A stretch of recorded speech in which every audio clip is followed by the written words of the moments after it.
TV9 Bharatvarsh सत्ता सम्मेलन के मंच पर अब वो हस्ती आ रही है जिसका सिर्फ यहाँ मौजूद मेहमान ही नहीं, टीवी9 भारतवर्ष के करोड़ों दर्शक सुबह से इंतजार कर रहे हैं। एक ऐसे राजनेता जिनके पास हर सवाल का जवाब है, जो सत्ता पक्ष को सड़क से संसद तक अपने ही अंदाज में ललकारते हैं। कौन है वो? कोई अंदाजा लगाएगा? चलिए इस स्क्रीन पर उनका एक छोटा सा परिचय देख लेते हैं। गुनाहगार मैं हूं, क्योंकि मैं तुम्हारी बात करता हूं, मैं तुम्हारे हक के लिए लड़ता हूं। कॉलेज के दिनों में क्रिकेट के तेज गेंदबाज रहे असदुद्दीन ओवैसी राजनीति के पिच पर भी बयानों के बाउंसर के लिए मशहूर हैं। खुदा के लिए अपने मजहब को बचा ले हिंदुत्व के लोगों से। और जोरदार तालियों से स्वागत करिए देश के लोकसभा सांसद, बेजोड़ वक्ता AIMIM के चीफ असदुद्दीन ओवैसी का, जिनसे सवाल जवाब के लिए मैं मंच पर बुलाना चाहूंगा मेरे सहयोगी कार्तिकेय शर्मा को। तालियां रुकनी नहीं चाहिए, एक बार जोरदार तालियों से स्वागत हो AIMIM चीफ और सांसद असदुद्दीन ओवैसी जी का। कैसे हैं आप? आपने देखा प्रोग्राम का नाम ऑल इंडिया भाईजान? पसंद आया आपको? नहीं, आप लोग बदनाम करने पे तुले हुए हैं तो कुछ नहीं कर सकते। नहीं, मैंने तो बड़े प्यार से भाईजान बोला। हम ही भाईजान बनाएंगे, बाकी सब क्या है नहीं मालूम। चलिए, मुझे तो लगता था भाईजान प्यार से बोला जाता है। वैसे साहब एक चीज बताइए, आपने 2008 से अब तक 11 राज्यों में अपनी पार्टी पहुंचा दी। दिल्ली पर नजर है? नहीं, ऐसा कुछ नहीं है, दिल्ली पे नज़र नहीं है मेरा। देखिए, कोई पॉलिटिकल पार्टी का एक नेचुरल एक्सपेंशन का प्लान होता है, तो हमारी पार्टी की भी हम कोशिश कर रहे हैं कि, और इससे भारत की लोकतंत्र मजबूत होगा, डेमोक्रेसी मजबूत होगी, तो वही उसमें काम कर रहे हैं। और ईमानदारी की बात तो यह है कि हमारे बुज़ुर्गों की मेहनत का फ़ायदा मैं उठा रहा हूँ। उन्होंने इतनी पार्टी को मजबूत किया उस वक्त आंध्र प्रदेश में कि मैं अब उसको आगे लेके जा सकता हूँ, तो क्रेडिट उनको जाता है। पर कुछ लोगों को दर्द भी है इस बात का कि आप मजबूत हो रहे हैं, वो कमज़ोर हो रहे हैं, जहाँ पहुँचते हैं वो सत्ता से दूर हो जाते हैं। तो कंपटीशन है, तो कंपटीशन में सबको मेहनत करना पड़ेगा। कभी मैं नहीं जीतता हूँ, कोई दूसरा जीतता है, तो इसमें तो कोई ताजुब की बात नहीं होनी चाहिए। उसमें तो सबको मेहनत करना है, काम करना है, आवाम का दिल जीतना है। आपकी फ़ैन फॉलोइंग तो बहुत है, चाहे यहाँ हो, हैदराबाद में हो, कश्मीर में हो, दिल्ली में हो। इसका सीक्रेट क्या है? सब इसमें देखिए, ये बात सच नहीं है, क्योंकि अगर इतना फॉलोइंग होती तो मैं कई चुनाव जीत जाता। तो लोग सुनते हैं, मगर अभी बहुत मेहनत करना है, बहुत कामयाबियाँ हासिल करना है, बहुत से मंजिलों को पाना है। तो अभी लड़ाई जारी रहेगी, जद्दोजहद चलती रहेगी। तो इस पे मैं खुश नहीं हो सकता हूँ, मगर बहुत आगे जाना है, कोशिश करते रहेंगे। नहीं, कुछ लोग कहते हैं कि ओवैसी साहब की डबल पावर है, अगर जितवा ना सकें तो हरवा ज़रूर देंगे। नहीं, ऐसा नहीं है। देखिए, काशीराम साहब ने अच्छा कहा था कि इलेक्शन आप लड़िए, पहले हारिए, हरवाइए, फिर जीतिए। तो इलेक्शन लड़ना है तो आप जब तक आप इलेक्शन नहीं लड़ेंगे तो आप अपनी ताकत कैसे दिखाएंगे, आप अपनी पार्टी की स्ट्रेंथ कैसे दिखाएंगे। तो इसीलिए हम इलेक्शन लड़ते हैं, और बहुत सी बार कामयाबी नहीं मिलती, मगर हम लड़ते हैं इलेक्शन ताकि हमारी सफ़र को हम जारी रख सकें, और आज नहीं तो कल मिलेगी कामयाबी।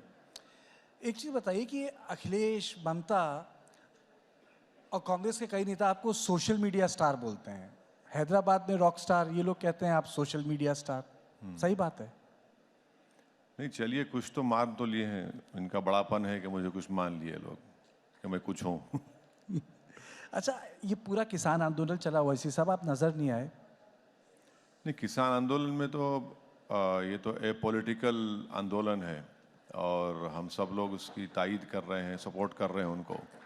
तो उसमें जाकर खामखा हम लोग माहौल को क्यों ख़राब करें? वो लोग कर रहे हैं। हाँ, उनकी डिमांड जो है वो जस्टिफाइबल डिमांड्स हैं, और सरकार को उसको मानना चाहिए, कबूल करना चाहिए, और ये हम बोले हैं और फिर से बोल रहे हैं। ओवैसी साहब, आपको एक मैं मसले पे लाता हूँ। मैंने आपकी पूरी स्पीच सुनी संसद में, आपने लंबा भाषण दिया था। आप काफ़ी नाराज़ थे, गुस्से में भी थे जब आपने भाषण दिया। आपको इतना गुस्सा क्यों आ रहा था सदन में? नहीं, कहाँ गुस्सा था? वो गुस्सा तो नहीं था। नाराज थे आप? नहीं, अब यही बात नरेंद्र मोदी के बारे में क्यों नहीं बोलते? 1.5 घंटे का भाषण दिए। नहीं, वो बात अलग है भाई, मैं आप तो नाराज थे, मैं तो आपने सिर्फ 8 मिनट बोला, तो उसमें गुस्सा कहाँ नजर आएगा? 8 मिनट। आपने 92 की बात को प्राण प्रतिष्ठा से जोड़ दिया, राम मंदिर वाले। हाँ बिल्कुल, ये फैक्ट है। देखिए 22 जनवरी की बुनियाद तो 1949 में डाली गई थी, जब जीबी पंत ने मस्जिद के अंदर मूर्तियां रखने की इजाज़त दी। 22 जनवरी की बुनियाद तो 6 दिसंबर को डाली गई। तो ये बिल्कुल सच है। और अगर 6 दिसंबर नहीं होता, 22-23 दिसंबर की रात में 49 में मस्जिद में मूर्तियां नहीं रखी जाती, तो 22 जनवरी मुमकिन था क्या? बताइए आप। लेकिन ओवैसी साहब, ये जो मंदिर बना है वो तो कोर्ट के आदेश से बना है। हाँ हाँ और बिल्कुल। उसका दूसरा पहलू भी है, नहीं, कोर्ट मस्जिद की जगह भी है। नहीं, कोर्ट इसीलिए तो हमने डिसएग्री किया था सुप्रीम कोर्ट के जजमेंट को, कि सुप्रीम कोर्ट ने ये कहा कि हम आस्था की बुनियाद पर ये फैसला दे रहे हैं, और वही सबसे बड़ा आज प्रॉब्लम बन चुका है और कल भी बनेगा। क्यों? क्योंकि अगर आप आस्था को फैक्टर बनाएंगे तो फिर एविडेंस का क्या होगा? अगर कोर्ट आस्था के फैसले करेगा तो फिर आपकी आस्था मेरी आस्था से बढ़ के कैसे होगी? बताइए आप। वो तो गलत है वो। इसीलिए हम यकीनन, सुप्रीम कोर्ट एपेक्स कोर्ट है, आखिरी कोर्ट है, और जस्टिस जे.एस. वर्मा ने कहा था, सही कहा था कि supreme court is supreme but not infallible. तो वो फैसला बिल्कुल जो फैसला आया था वो आस्था की बुनियाद पर था। और जिस बात का मुझे खदशा था, डर था कि ऐसे कई इश्यूज ओपन हो जाएंगे, अब इश्यूज ओपन हो गए। आपका ऑब्जेक्शन किस चीज़ पे है ओवैसी साहब? आपका ऑब्जेक्शन राम मंदिर पे है या उससे जुड़ी आस्था से है? नहीं, मेरा ऑब्जेक्शन इस बात पर है कि 6 दिसंबर को सुप्रीम कोर्ट को वादा कर वहाँ पर अडवाणी और जितने बीजेपी आरएसएस के नेता थे, उन्होंने सुप्रीम कोर्ट को वादा किया था कि हम मस्जिद को हाथ नहीं लगाएंगे, और मस्जिद को उन्होंने शहीद कर दिया, डिमोलिश कर दिया। और तरफे तमाशा ये है कि किसी एक का भी कन्विक्शन नहीं हुआ उसमें, किसी एक का भी कन्विक्शन नहीं हुआ। अगर जीबी पंत उस वक्त उन मूर्तियों को हटा देते और बोलते कि नहीं ये गलत हुआ है, 145 सीआरपीसी इस्तेमाल कर लेते, तो ये इशू नहीं बनता। आप बगैर मुस्लिम पक्ष को सुने 86 में ताले खोल दिया आप। तो ये तो एक नाइंसाफी की एक पूरी लिस्ट है। तो यही हम बता रहे हैं। क्यों किसी मंदिर के ऊपर हमारे को गुस्सा होगा? भाई ये मुल्क, जैसा अभी आपने कहा, ये मुल्क की खूबसूरती, इसकी डाइवर्सिटी है, इसका प्लुरलिज्म है। इस देश का कोई मजहब कभी था नहीं, ना कभी रहेगा। ये देश तो उन लोगों को भी मानता है जो किसी भगवान या अल्लाह को नहीं मानते। तो इस देश को अगर आप एक समुदाय, रिलीजन से जोड़ देंगे तो ये तो संविधान के खिलाफ है।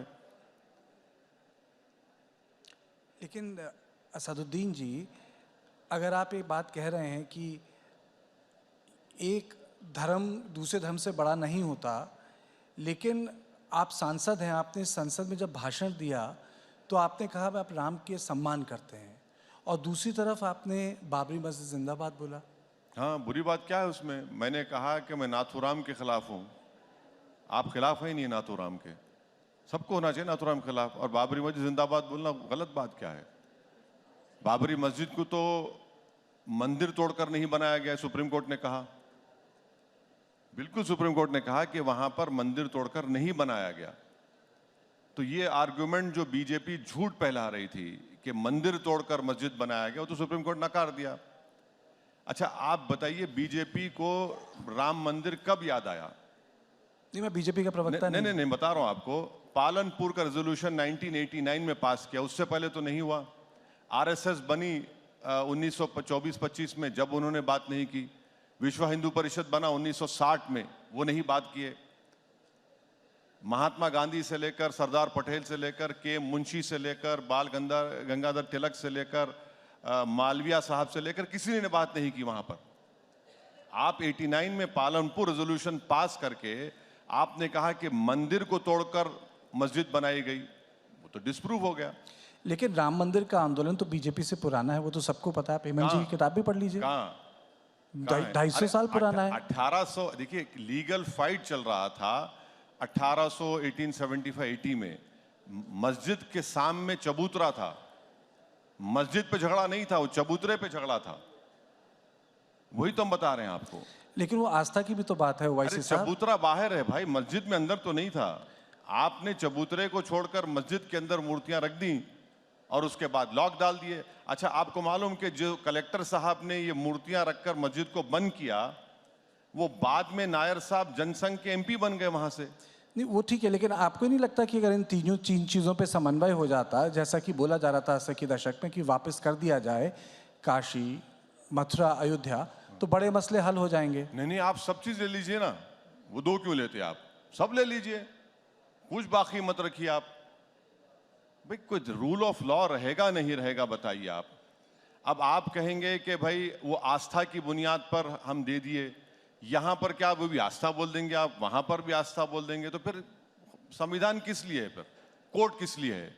एविडेंस किस लिए है? सब दे दीजिए, फिर आप खत्म कर दीजिए। दो पे क्यों रुकते आप? सब ले लीजिए। अच्छा चलिए, आपने संसद में एक मौलाना आमिर अली और बाबा रामचरण दास की बात की थी, आपने कहानी सुनाई थी। मैं चाहूंगा कि यहाँ जो हमारे गेस्ट बैठे हैं, आप वो कहानी यहाँ एक बार सुनाएं, नहीं दोहराएं। देखिए, मौलाना आमिर अली और बाबा रामचरण दास तो हनुमानगढ़ी के बाबा थे। इन दोनों ने मिलकर अंग्रेजों के खिलाफ लड़ाई लड़ी। इन दोनों ने मिलकर, एक मौलाना है, एक हनुमानगढ़ी के पुजारी हैं, इन दोनों ने मिलकर, ये खूबसूरती है इस देश की। और फिर उसमें मैंने अपने स्पीच में उनका भी जिक्र किया था कि अच्छन खान और शंभू प्रसाद, बाबा एक को जला, मुसलमान की लाश को अंग्रेजों ने जला दिया और शंभू प्रसाद साहब की लाश को दफना दिया, और किसी ने जाकर बोला कि हम नहीं चाहिए, नहीं आप वैसे लेंगे। हिंदुस्तान चाहते हैं? हाँ? आप वैसे भाई हिंदुस्तान ये चाहते हैं? मोहब्बत के मजाहरे थे इस देश के लिए, और अंग्रेजों ने जो नफरत के बीज बोए मुसलमानों में और मेजॉरिटी कम्युनिटी में, जब लड़े अंग्रेजों से लड़ाई, तो मुसलमान और हिंदू सब मिलकर, सिखों ने मिलकर लड़ी थी, ईसाइयों ने मिलकर लड़ी थी, तभी तो मुल्क को आज़ादी मिली। लेकिन इस कहानी का एक दूसरा पहलू भी है। अमृतलाल नागर की जो किताब है उसमें इसका जिक्र है, और उस किताब यानी गदर की फूल में लिखा है कि ये दोनों चाहते थे, और उन्होंने मौलाना साहब ने कोशिश भी की थी कि ये जो विवादित ढांचा है ये हिंदुओं को दे दिया जाए। अब ये देखिए, व्हाट्सएप यूनिवर्सिटी में बहुत से कहानियां लिखी जाती हैं। हिस्टोरियन जो होते हैं ना, अमृतलाल नागर की किताब है। नहीं ठीक है, व्हाट्सएप यूनिवर्सिटी से कहा ये। ठीक है, वो जो हिस्ट्री की किताबें हैं, मैं डिसएग्री करता हूँ, मगर ठीक है, उनका ओपिनियन होगा, चलिए मान लिया आपकी बात सच है। मगर वो मोहब्बत के मजाहरे तो कर दीजिए कि एक ही पेड़ के ऊपर दोनों की लाशों को लटका दिया गया था। वो मोहब्बत के मुजाहरे तो करिए ना, वो मौका तो दीजिए। तो अगर मौलाना साहब आज होते तो वे मानते कि जो ज्ञानवापी है मथुरा दे दी जाए, क्योंकि तब भी कोशिश कर रहे थे। अब आप देखिए, ज्ञानवापी की आप बात कर रहे हैं, यहां पर अदर साइड ये कहती है कि हमारा पोजीशन हमसे छीन लिया गया 93 में, राइट, और हमारे पास 1530 के कागजात हैं। बाबरी मस्जिद में मेरे पास, मैं 500 साल से नमाज पढ़ रहा हूं, मेरा भी पोजीशन आपने छीन लिया मुझसे। यहां पर आपको इजाजत मिल जाती और मुझे वहां पर नहीं मिलती। अब आपको मालूम कि मथुरा की आप बात कर रहे हैं, जो एग्रीमेंट 1960s में मुसलमान और हिंदू पक्ष में, उस पर सिग्नेटरी कौन था हिंदू तरफ से? मालविया साहब थे, मदन मोहन मालविया। लेकिन बात तो आस्था की है। नहीं, इनसे बड़ा कोई हिंदू हो सकता मदन मोहन मालविया से? कि मदन मोहन मालविया से बड़े हिंदू हैं। एग्रीमेंट साइन होकर मुसलमानों ने 8 एकड़ जमीन दी, 8 एकड़ जमीन दी। अब आप उसको 2023 में आप खोल रहे हैं उसको। लेकिन ओवैसी साहब, अगर आस्था के मामले मेरे ख्याल से मथुरा, काशी और अयोध्या एकदम अलग हैं बाकी मंदिरों से। नहीं, देश आस्था पे नहीं चल सकता ना। कल अगर मैं पावर में आ जाऊंगा गलती से,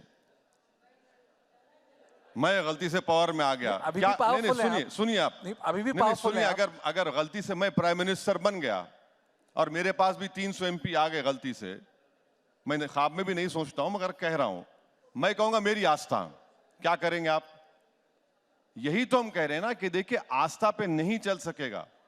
ये तो हाइपोथेटिकल सवाल है, तो अदालत ने किया है। अरे नहीं, अदालत के पास तो ही लोग तो गए। आप जब 91 का प्लेसेस ऑफ वर्शिप एक्ट बना दिए, फिर आप ये क्यों कर रहे हैं? जब आपने कह दिया कि 15 अगस्त 1947 को बाबरी मस्जिद को छोड़कर जो भी रिलीजियस प्लेस होगा उसके कैरेक्टर में, नेचर में तब्दीली नहीं आएगी, तो फिर ये सब क्यों हो रहा है? फिर ये आप ये कह रहे हैं कि मुस्लिम पक्ष को ठीक से सुना नहीं जा रहा? जी, आप कह रहे हैं कि मुस्लिम पक्ष को ठीक से सुना नहीं जा रहा? नहीं, मैं ये कह रहा हूं कि अब कानून बना दिए तो कानून को फॉलो करिए। जब सुप्रीम कोर्ट ने बाबरी मस्जिद राम मंदिर डिस्प्यूट में कह दिया कि places of worship act 91 basic structure से उसका ताल्लुक है और नॉन डिट्रोगेशन का वर्ड इस्तेमाल किया, तो उसको फॉलो करिए ना। ज्ञानवापी पे तो अदालत का कहना है कि उसके दायरे पे नहीं आता है, किसके? कानून के दायरे में नहीं आता है। कैसे नहीं आता है?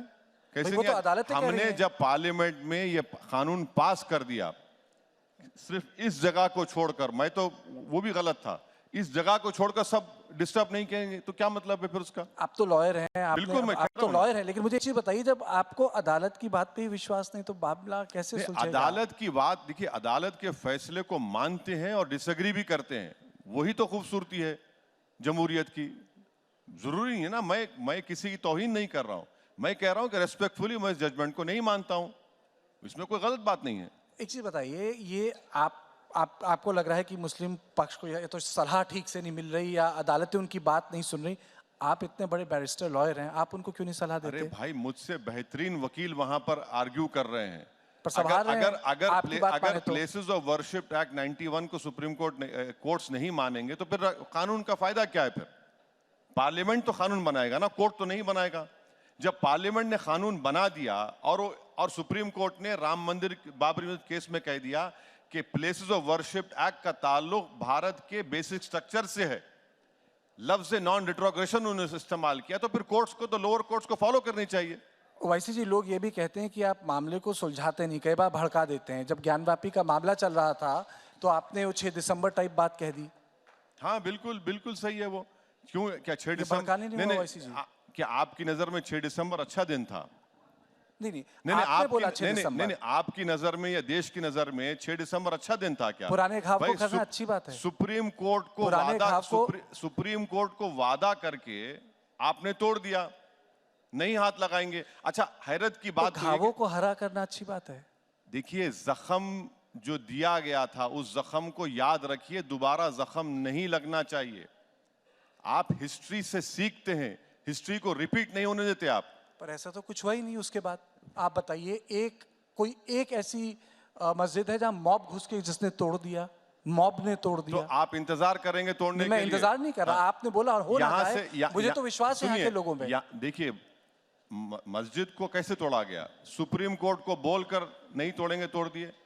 आपको मालूम है, दिल्ली में 600 साल पुरानी मस्जिद को बगैर लीगल प्रोसीडिंग्स फॉलो करे आपने तोड़ दिया दिल्ली में। और वो सरकारी था। नहीं, आप बात कर रहे हैं अनकंट्रोल क्राउड और लोगों की दोनों अलग चीजें हैं। वो एक सरकारी था। नहीं, वो एक सरकारी था। अब तो आपको मॉब की जरूरत भी नहीं है, गवर्नमेंट खुद तोड़ रही है। ये आरोप है। नहीं, अरे भाई, एक आरोप है, एक एनडीएमसी का एक्ट है। कोई एक्ट नहीं है, कोई एक्ट नहीं। और एक अनकंट्रोल मॉब था। अनकंट्रोल मॉब वहां पर आप कौन लेकर गए? मैं टीवी 9 के दफ्तर पर एक मॉब को ला लूं और अदालत फैसला नहीं, सुनिए, हेमंत साहब के ऑफिस को तोड़ दूं नहीं और बोलूं अनकंट्रोल मॉब था? अरे ये क्या बात है? अरे दो अलग चीजें हैं। अरे कानून तो रहेगा ना मेरे भाई, इसका मतलब देश मॉब से चलेगा? तो फिर आप एल कपूर को मना दीजिए प्राइम मिनिस्टर। अदालत, अयोध्या में अदालत, बाकी जो मसले हैं मथुरा के वो अदालत। मेरा एक ही बेसिक सवाल है, हल्द्वानी में अदालत। सुनिए, आप ही की जबान में, अगर ये मॉब 6 दिसंबर को मस्जिद को नहीं तोड़ता तो कोर्ट का फैसला क्या आता? बताइए मेरे को। ये तो हाइपोथेटिकल बात है। अरे हाइपोथेटिकल बात नहीं है, बिल्कुल जो हुआ ना, आपने फेट अकम्पली कर दिया मेरे लिए। आपको नहीं लगता लोगों की आस्था महत्वपूर्ण है देश में? अरे भाई, आस्था से देश नहीं चलता मेरे दोस्त, संविधान से चलता है। अगर आप आस्था पे चलाएंगे तो फिर आपकी आस्था मेरी आस्था बड़ी कैसी होगी? जरूरी है कानून, संविधान जरूरी है कानून के लिए, पर देश तो हमारी देश में आस्था तो महत्वपूर्ण है। नहीं, आस्था सब है, मगर संविधान पर भरोसा होना चाहिए। अच्छा बताए, प्राण प्रतिष्ठान क्या था? संविधान था, इस देश की आस्था थी, जहां इस देश के सारे बड़े लोग मौजूद थे। कौन? प्राण प्रतिष्ठान अयोध्या में। अरे भाई, मैं कह रहा हूं कि अगर 49 में जीबी पंत मूर्तियों को रखने की इजाजत नहीं देते और नायर साहब अपना ईमानदारी से काम करते तो 22 जनवरी होता। उससे पहले भी कई बार कोशिश हुई क्या? निहंग भी थे वहां। कहां पे? अयोध्या में कौन ऐसा थे? नहीं है कि जो अयोध्या का इतिहास है कि कौन थे? अयोध्या का इतिहास 25 नहीं, 30 कौन थे? 40 फिर से बोलिए। साल निहंग निहंग लोग मूर्ति पूजा करते। अरे अरे, आप कैसी क्या बात कर रहे रहे हैं हैं आप कैसी बात कर रहे हैं? किताब निहंग लोग पढ़ी है? मूर्ति पूजा करते ही नहीं है। निहंगों का एक बहुत अरे महत्वपूर्ण निहंग लोग योगदान है मूर्ति अयोध्या पूजा में। नहीं करते मेरे भाई। निहंगों अरे का- देखिए, निहंगों का बहुत देखिए, महत्वपूर्ण ऐसा- योगदान है। ऐसा है ना कि हर मजहब में गद्दार लोग होते हैं, तो क्या करेंगे उनको? आप किसको- निहंग बोल देंगे उनको? आप किसको गद्दार बोल रहे हैं? बहुत से लोग हैं। नहीं, कौन गद्दार है? अरे बहुत मैंने हैं गद्दार भाई। शब्द का इस्तेमाल नहीं देखिए, किया। टीपू सुल्तान को शहीद करने मरवाने वाले मुसलमान गद्दारी थे उसमें। सिराजुद्दौला को नुकसान पहुंचाने वाले मीर सादिक। बहुत है, बहुत से आस्तीन के सांप हैं। चलिए, अब आस्तीन के साथ अलग से बात की जाएगी। एक चीज बताइए, आपको ये यूनिफॉर्म सिविल कोड से क्या आपत्ति है? नहीं भाई, यूनिफॉर्म सिविल कोड में कार्तिकेय को हिंदू अनडिवाइडेड फैमिली में टैक्स रिबेट मिलेगा, मुझे नहीं मिलेगा, ये क्या बात है? मुझे मिलना चाहिए। अगर महिलाओं सुन लीजिए। अगर महिलाओं के अधिकार हो जाएं, अरे, बराबर हो जाएं, तो अच्छा, उसमें क्या आपत्ति कैसे है? होंगे बताइए, कैसे होंगे? आप विल का पावर निकाल रहे हैं, आप विल का पावर तो नहीं निकालेंगे आप। और विल का पावर बोलते हैं आपको विल, भाई मुसलमानों में मैं विल के पावर में I can not even exceed 1/3। आप नहीं चाहते कि रिफॉर्म्स हों? रिफॉर्म आप क्यों रिफॉर्म करेंगे मेरा? क्यों? यानी सुनिए, आप क्या कर रहे हैं बताता हूं। माने आपसे मुराद जो बीजेपी कर रही है, आप Hindu marriage act, Hindu succession act मुझ पर थोप रहे हैं। भाई आपकी मोरालिटी मुझ पर क्यों थोपेंगे आप? मिसाल के तौर पर उत्तराखंड की मिसाल ले लीजिए आप। आपको मालूम उत्तराखंड में आप बोल रहे हैं कि प्रोहिबिशन लिस्ट बना दिए शादी की आप, कि पिता के तरफ मां के तरफ। आपकी मोरालिटी मुझ पर क्यों थोपेंगे आप? भाई मैं right to choice supreme court ने कह दिया फंडामेंटल राइट है। उत्तराखंड में आपने कह दिया कि प्रोहिबिटेड लिस्ट बना दिया आपने, वो कैसे होगा बताइए? अच्छा, आप उसमें प्रॉपर्टी का डिवीजन डिस्ट्रीब्यूशन पे एक इल्जाम लगाते, नहीं मुसलमान की बेटी को भाई के बराबर हिस्सा नहीं मिलता।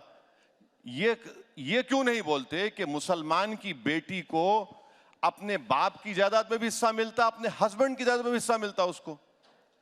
आप ये नहीं बताएंगे, ये नहीं बोलेंगे कि ऐसे 20 इंस्टेंसेस हैं जहां पर मुसलमान बेटी को भाई से बढ़ के मिलता है, ये भी नहीं बोलते।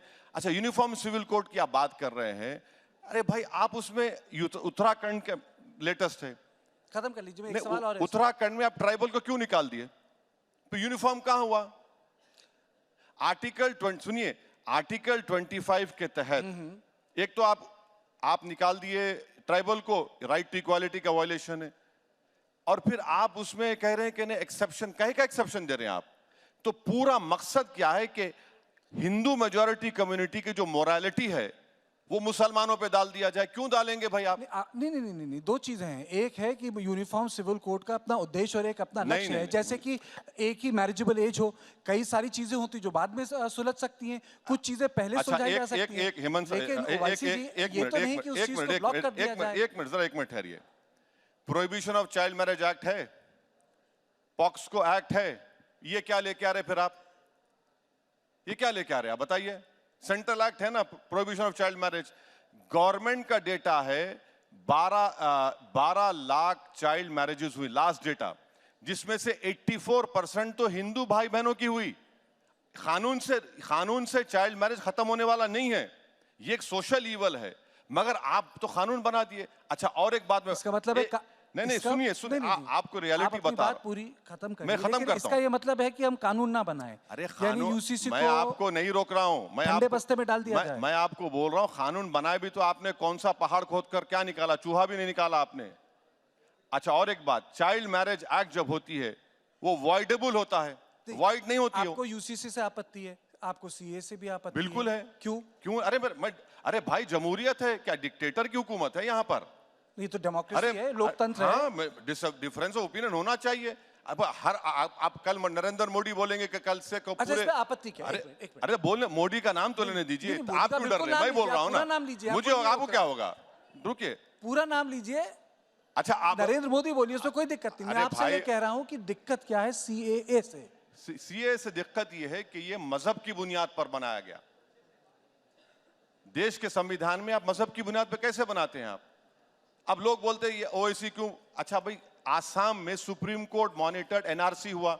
आप हेमंत बिस्वा शर्मा एक्सेप्ट ही नहीं कर रहे उसको। सीए से किसी मुस्लिम की नागरिकता कहाँ जा रही है? सुनिए आप बताइए मुझे, सुन तो लीजिए, कहाँ जा रही है? परसिक्यूटेड हिंदूज को जगह मिल रही है। सुन तो लीजिए आप। ये अच्छा, एक दिल पे हाथ रख। नहीं, दिल पे नहीं, ओवैसी जी, मैं कहीं पे हाथ नहीं रखता हूं। मैं दिमाग से बताइए। चलिए, मैं दिल कहीं की पे हाथ बात नहीं नहीं तो रखता हूं। चलिए। नहीं, एक चीज बताइए, नहीं, एक चीज बताइए। मैं किसी पे हाथ नहीं रखता हूं। मैं तो अफगानिस्तान भी क्यों, मैंने देखा, देखिए वहां सिख थे, कम हो गए। पार्टीशन के टाइम पे कितने हिंदू थे पाकिस्तान में, सबको पता है। अच्छा, कम हो गए। अच्छा, सबको पता है। तो अगर परसिक्यूटेड आप ये बोलना, अच्छा अब आप पूछ लिए ना। अगर परसिक्यूटेड हिंदूज को अगर देश में जगह मिल जाए तो उसमें दिक्कत क्या है? बस देखिए, मैं इस बात का मुखालिफ नहीं हूं कि पाकिस्तान से, अफगानिस्तान से, बांग्लादेश से, श्रीलंका से, बर्मा से हिंदू भाई बहन, सिख, क्रिश्चियन आ जाएं। क्या आप ये कहना चाह रहे हैं कि इस कानून से पहले वो लोग नहीं आते थे इंडिया को? और ये कानून क्या कर रहा है कि दिसंबर 2014 के बाद किसी को नहीं देंगे, नहीं आएंगे। अब 14 के बाद अगर हमारे हिंदू भाई पाकिस्तान नहीं देंगे आप, हमारे पास लॉन्ग टर्म वीजा का प्रोविजन है। लॉन्ग टर्म वीजा के बाद उनको सिटीजनशिप देने का इख्तियार है। बीजेपी ये बोल रही कि इससे पहले कोई था ही नहीं प्रोविजन, क्या बात कर रहे हैं? नहीं, तो इस पे आप बहस कीजिए, अमेंडमेंट आप लाइए, आप बोलिए कि इसे ट्वीक किया जाए। सुनिए, मेरा मेरा मेरा खत्म तो करने दीजिए।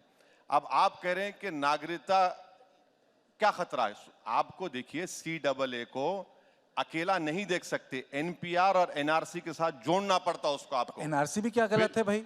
सुन तो आप देखिए ना, मणिपुर में आपने मणिपुर पे आप इतने मुझे इंटरव्यूज दिए। मुकम्मल करने देंगे या अपनी बात करें? अच्छा, चलिए बात कीजिए। हाँ, NPR, NRC, आप सेंसस नहीं कराते, आप सेंसस नहीं कराते।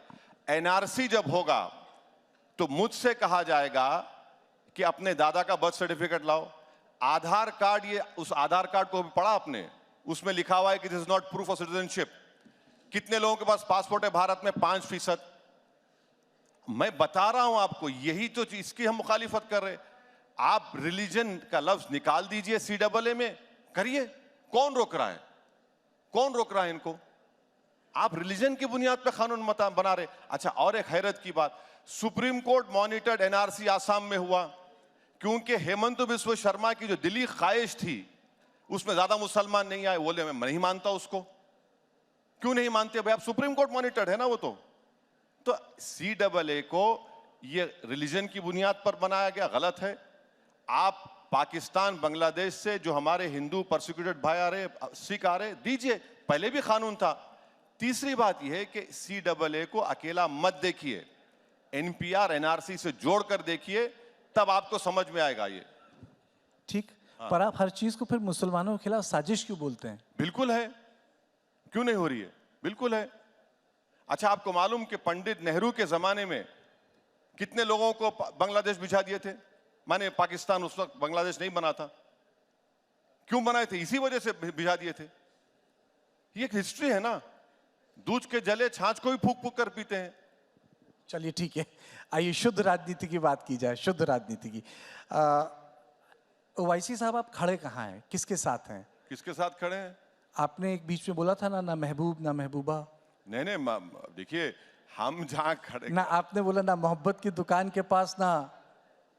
नहीं, देखिए, आप दूसरा शब्द आप दूसरा आप बोलेंगे? अरे आप बोलेंगे मैं ना। बोल दूंगा, मुझे क्या है? नहीं, आपने बोला महबूबा के पास नहीं जाऊंगा, महबूब से दूर रहूंगा, ये दुकान भी ठीक नहीं है। नहीं, हम जहाँ खड़े हैं अच्छी जगह खड़े हैं, जमीन हमारी मजबूत है। अब जो लोग जहाँ खड़े हैं, जो दुकानें खोल रहे हैं, वो बता दें क्या करेंगे। 185 लोकसभा सीट में से आप सिर्फ 16 जीतते हैं। अब हिमाचल में आपकी सरकार जाने पे आ गई। अब हिमाचल में सरकार, अभी लेटेस्ट न्यूज, हिमाचल में सरकार जा रही है आपकी। तो आप जमीन अपनी खो रहे हैं और आपको सिर्फ फिक्र क्या है? मुस्लिम वोट, मुस्लिम वोट, मुस्लिम वोट। और मुसलमानों को लगता है कि भाई वो बहुत बड़ा भौचाल हो जाए। कुछ नहीं होगा। इसीलिए हम बोल रहे हैं कि भाई आप अपनी पॉलिटिकल लीडरशिप को बनाइए और आगे लेकर चलिए।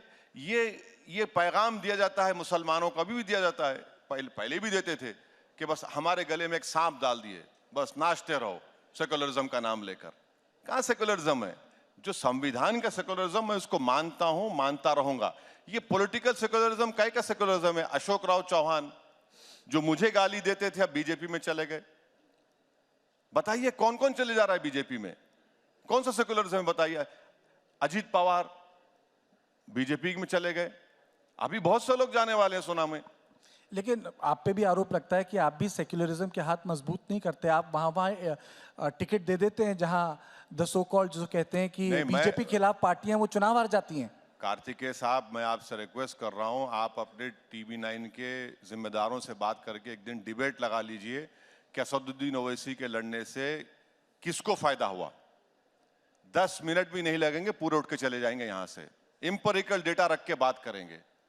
लोकसभा की 3 सीट में लड़ता हूं और मोदी 306 जीत जाते हैं मेरी वजह से, और जो 400 लड़ते और 50 पे आ जाते वो दूध के धुले हुए हैं।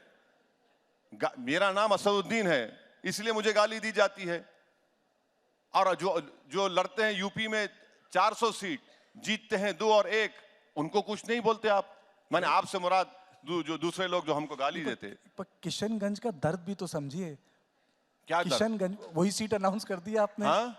किशनगंज का दर्द तो समझिए। नहीं कि अरे मैं पिछले बार भी किशनगंज लड़ा था, 3 लाख वोट मिले हमको।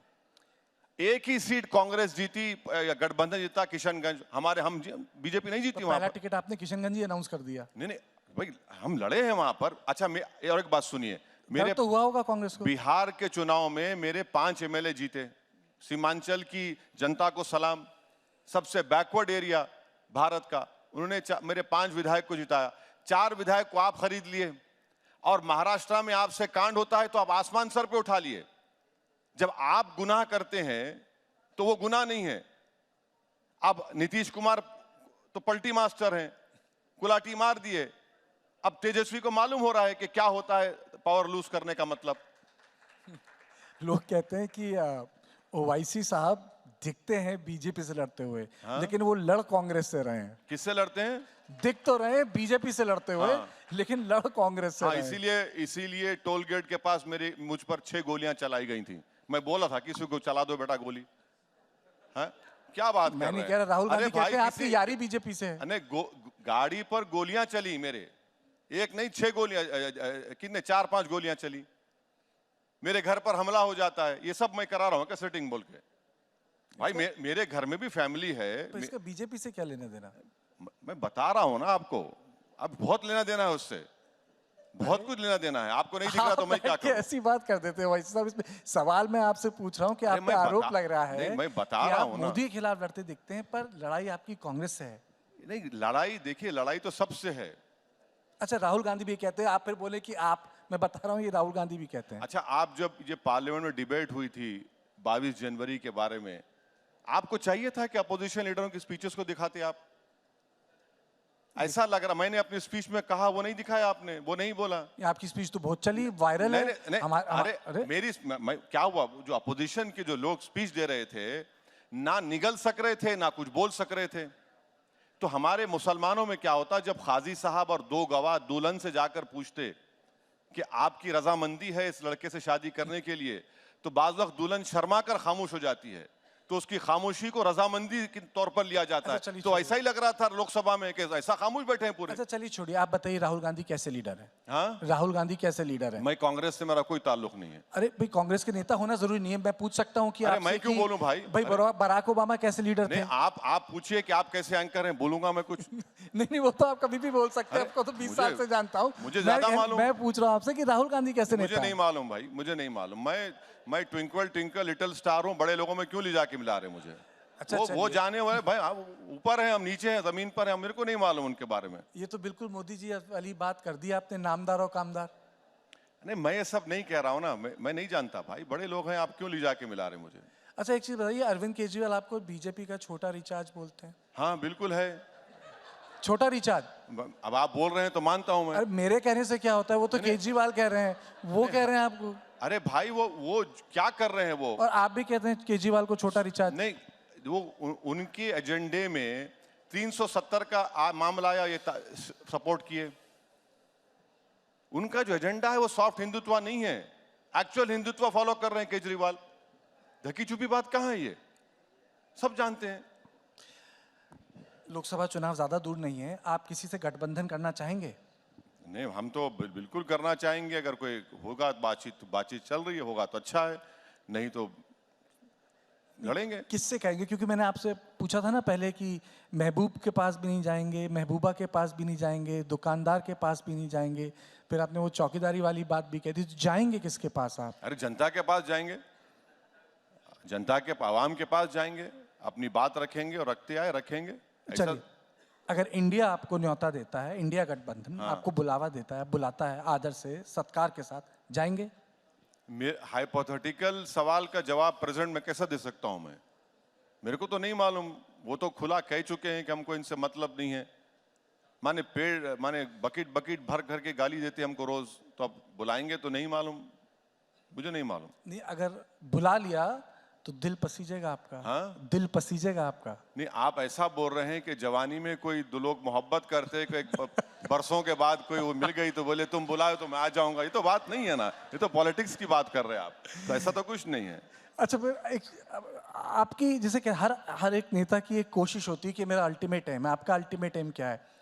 बीजेपी को पावर से बाहर रखना या कांग्रेस को सत्ता से दूर रखना? देखिए, भारत की जमहूरियत उसी वक्त कामयाब होगी जब हर समुदाय को उसका हिस्सा मिलेगा पॉलिटिक्स में, सोशल लाइफ में।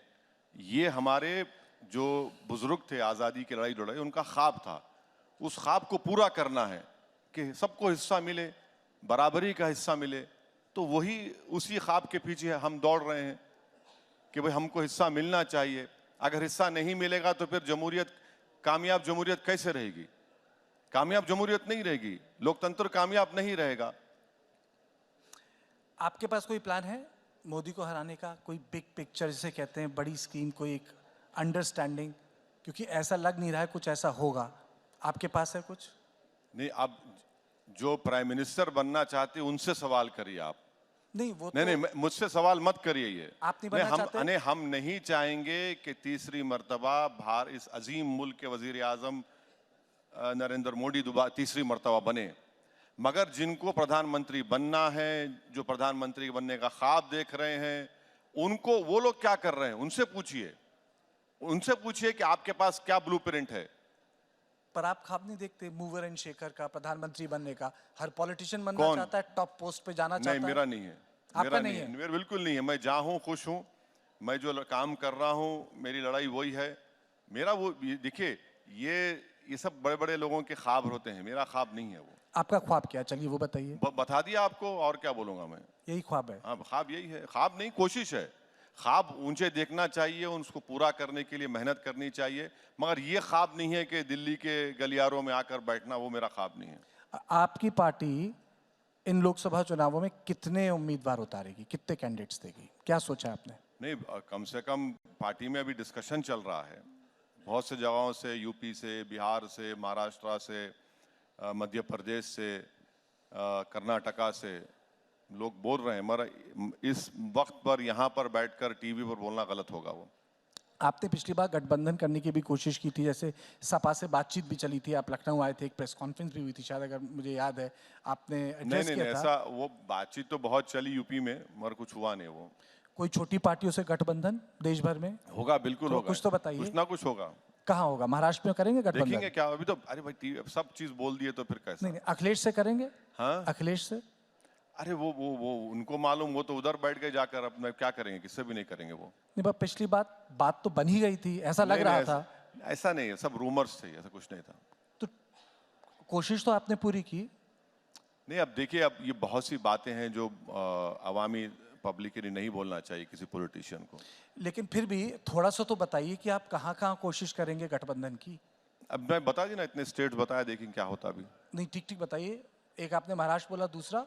अब कोशिश, प्रपोजल, पार्टी में बातचीत चल रही है, देखेंगे आगे क्या होता। अच्छा, एक आखिरी सवाल मैं आपसे पूछना चाहता हूँ। भाई साहब, एक आप टूर पर थे अमेरिका, एक टूर पे थे ना अमेरिका, एक बच्चे ने आपसे बड़ा सवाल पूछा था।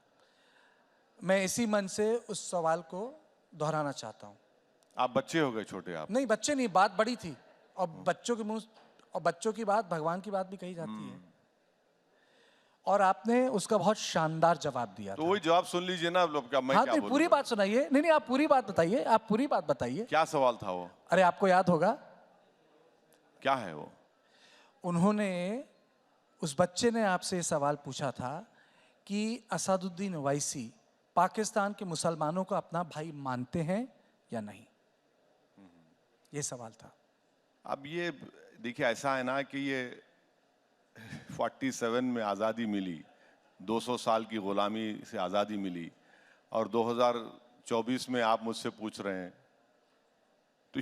तो हमने जिना के टू नेशन थ्योरी को रिजेक्ट किया, तो ये सवाल पूछा ही नहीं जाना चाहिए था एक मुसलमान से, क्योंकि हमने टू नेशन थ्योरी को रिजेक्ट किया और इस सरजमीन को हमने अपना वतन माना और वतन मानते रहेंगे, तो ये बात गलत है। हाँ, ताल्लुकात हर पड़ोसी से अच्छे होने चाहिए, मगर इसका जो इन्वर्टेड कॉमर्स में आप जिस तरफ लेकर जा रहे हैं, मैं आपको तो राष्ट्रवाद की, आपका जवाब राष्ट्रवादी जवाब था। अच्छा, थैंक यू सर। नहीं, आपको मुझे सर कहने की जरूरत नहीं, सुना इसलिए पूछा और बोला। नहीं, राष्ट्र भाई देखिए, ये सच्चाई है। नहीं, आप ही ने बोला था ना। नहीं, हम हमारे बुजुर्गों ने पाकिस्तान, आप ही ने कहा था जब कसाब जैसे बोला हाँ, था ना, बिल्कुल, आतंकियों को भेजना बंद करेगा, आपने बोला था, तो उसको दोहराने में क्या दिक्कत है? बोल दिया, क्या क्या बातें याद नहीं आती, कितने बातें बोलेंगे आप? अरे पूरा देश सुन रहा है, भारत। अरे नहीं, हम बोल दिए, हम तो बोले हैं भाई। उस लड़के ने पूछा था, हमने कहा कि भाई साहब अभी आप बात कर रहे हैं, ये आज देख लीजिए क्या हो रहा है। बहुत बहुत शुक्रिया, बहुत बहुत शुक्रिया इस सेशन में आपका।